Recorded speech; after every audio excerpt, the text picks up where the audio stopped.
Ayan mga kabagis, porma po ng hagdan.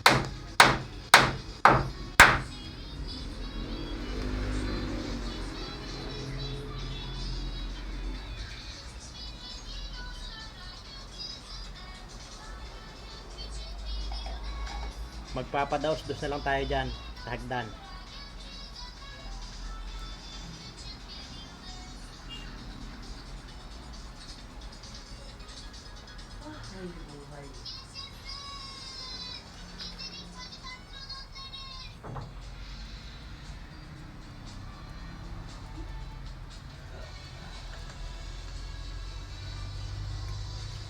Meron na po tayong abang na bakal sa landing, ano.